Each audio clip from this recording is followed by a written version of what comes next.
I would have gotten to 11% body fat faster if I didn't make these mistakes. If you're training hard and you're eating clean, but you're still stuck around that 20% body fat or above, you're probably making the same mistakes that stalls progress. So I'll show you exactly what slows down fat loss and what actually got me lean. So when I started cutting, I would weigh myself sporadically, and it really impacted my mood. If it dropped, I felt like I was on track, I felt good. If it didn't drop, I would be disappointed. I had no idea what was actually going on because the scale only shows your total weight at that specific moment. And this is where most guys go wrong, by judging the scale based on one single data point with big gaps in between. So the problem is the scale doesn't reflect just fat. It also shows your water, carbs, sodium, food still in your system, and your muscle mass. You can literally be leaner and heavier at the same time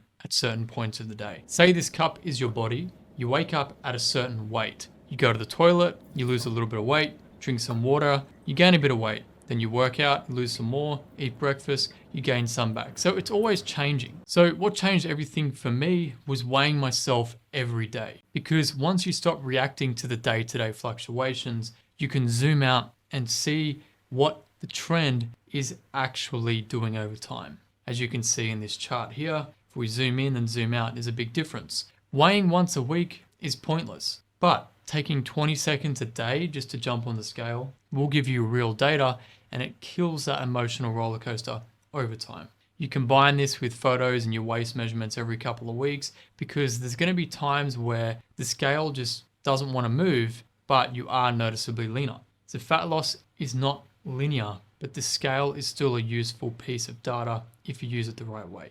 But this creates another problem, because once the initial progress starts to slow down, most guys double down on the wrong thing, which we'll cover next. I used to think that eating clean was enough to get me lean, and it cost me on stage. When I first competed in bodybuilding, I ate the cleanest I ever have in my entire life, but I was still the worst looking on stage, and this really bothered me. But I still had a big lesson to learn about calories. Here's a clear example. All the plates here on this screen on the right hand side of the comparison all look clean and healthy. Yet they still pack a lot of calories compared to the same ingredients but different portions on the left side. More clean calories is still more calories. The problem wasn't the food quality, it was that I had no idea what I was actually consuming. Your food quality and your calorie content are two different things, because you can still gain fat eating nothing but healthy food all day if you're consistently eating more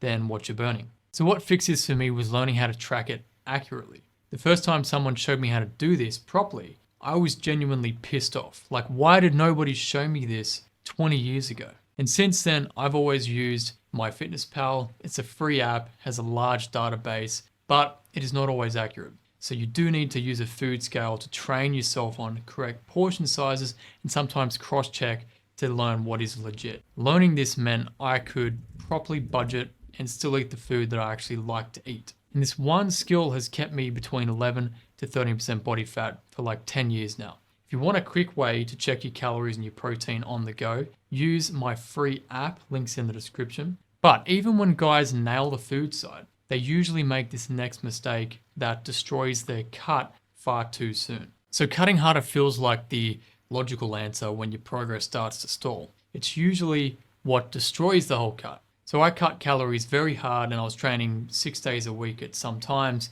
with sessions going up to 2.5 to 3 hours, because I was feeling very dizzy between sets, constantly thinking about food and just feeling gassed out because I was pushing way too hard. Eventually I would crack and binge a little bit, which then just delayed my progress even further. But what I didn't realize is that the size of the deficit was the problem. If it's too aggressive, hunger and fatigue is just going to override everything. Like, your body is literally fighting against itself. So a moderate deficit that you can actually sustain will always beat an aggressive one that you can't sustain. Unless you've got some competition deadline, there's just no good reason to try and rush this as quick as you can. Especially if you're working 40 to 50 hours a week, traveling, managing a family, looking after everyone. This has to fit into your life. It can't replace it. And when I finally worked with my bodybuilding coach in 2015 and configured my nutrition plan correctly, I was genuinely shocked because I was eating more food volume than I was before, and I was still getting leaner because I was more consistent without the constant setbacks. So to lose 1 pound or half a kilo of fat per week,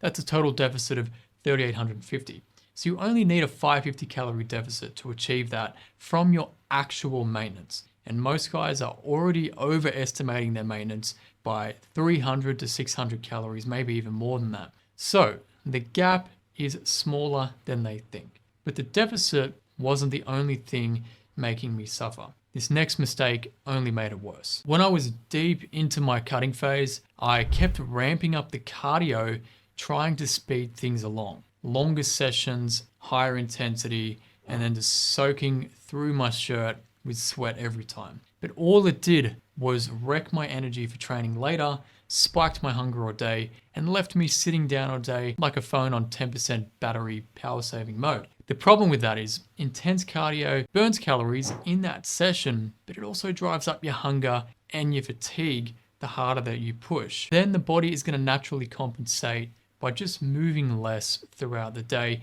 So you feel like you went really hard, but your total daily burn doesn't really shift massively, which is why many guys who just do cardio struggle to get lean. I'm not saying that cardio is useless. It's just a tool that has real trade-offs. And most guys don't account for it. After my comp, I dropped the intense cardio sessions and I switched to low intensity walking. I kept my 3 workouts a week and I stayed leaner without suffering every single day. When you think about losing fat, you have to factor in your entire day, not just a 45-minute cardio session. What you do with your lifting also has a bigger impact long term, and that is where this next mistake comes in. So there is a point where more training stops building you and starts breaking you. Training 5 to 6 days a week made me constantly tired. I got sick more often and I was barely progressing in my list. I was trying to follow these pro bodybuilders on YouTube,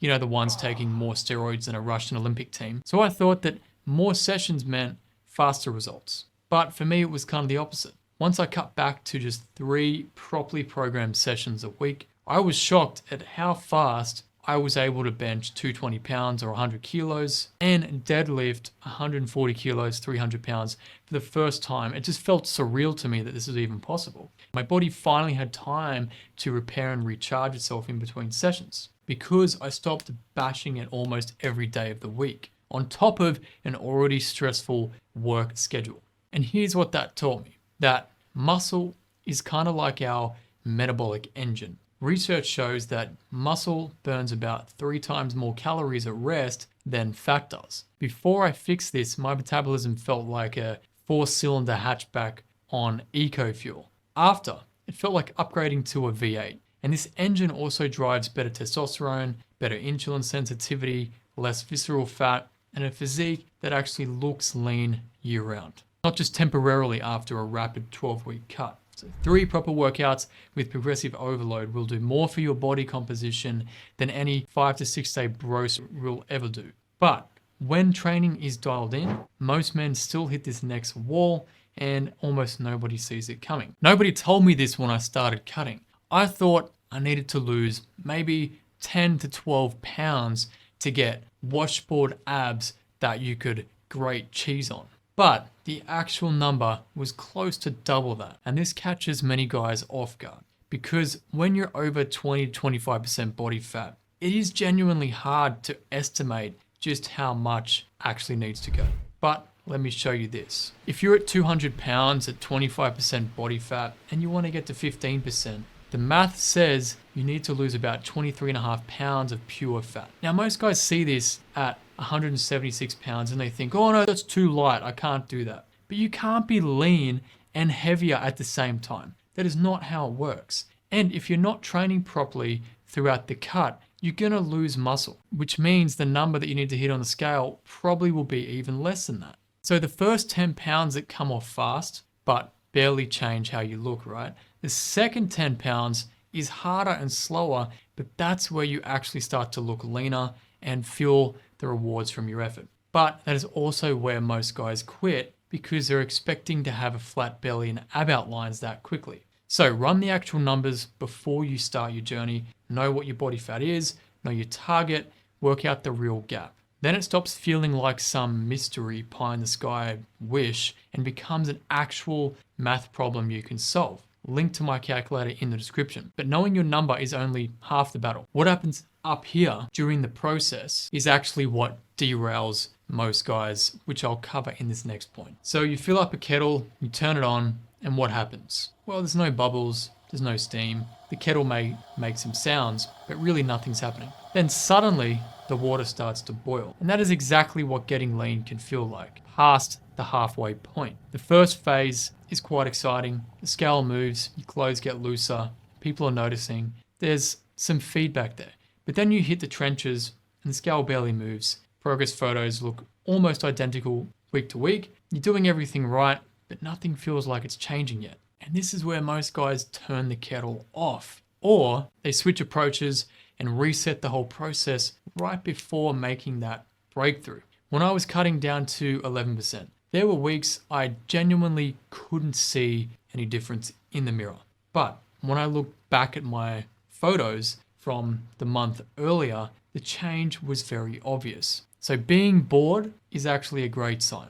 Keep the inputs consistent, trust the data over your mirror, and don't mistake slow progress for no progress at all. The guys who get and stay lean aren't the ones who are jumping ship to another method halfway through the journey. They're the ones who are staying the course when it's boring as fuck. But staying the course, well, that gets a lot harder when this next thing hits you, and most guys are not prepared for this. There is a Harvard study published in the New England Journal of Medicine that found if a close friend becomes obese, your own risk increases by 57%. What becomes normal in your circle becomes normal for you. And it works the other way as well. But nobody prepares you for what happens when you actually start getting leaner while everyone around you stays the same. At first, people will cheer you on, but then it shifts to comments like,